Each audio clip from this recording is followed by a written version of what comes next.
આજે પ્રમુખ સ્વામી ઓડિટોરિયમ ખાતે માનનીય સીપી સર બ્રિજેશ કુમાર જાસરના અધ્યક્ષસ્થાને ગેરકાયદેસર નાણાં ધીરનાર ઇસમો વિરુદ્ધ જનસંપર્ક સભાનું આયોજન કરવામાં આવેલ હતું. આ જનસંપર્ક સભામાં રાજકોટ શહેરના 12 પોલીસ સ્ટેશનના તમામ થાણાધિકારીઓને સૂચના આપવામાં આવેલ હતી કે આ જનસંપર્ક સભા બાબતે મેક્સિમમ પ્રચાર પ્રસાર થાય અને જે પણ એમના વિસ્તારમાં ગેરકાયદેસર નાણાં ધીરનાર માણસોના વ્યાજખોરોના ભોગ બનેલા વ્યક્તિઓ છે એ આ જનસંપર્ક સભામાં પહોંચે અને પોતાની રજૂઆત કરે.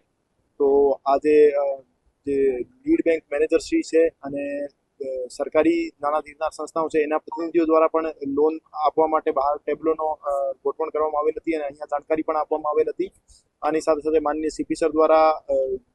ગેરકાયદેસર નાણાં ધીરનાર માણસો વિરુદ્ધ કડક કાર્યવાહી કરવા માટેની બાંયધરી આપવામાં આવેલ હતી અને તમામની અરજીઓ પણ લેવામાં આવેલ હતી. અને આજે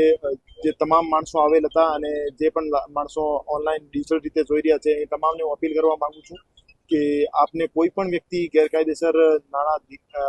આપીને પછી વ્યાજ માટે હેરાન કરતો હોય અથવા વારંવાર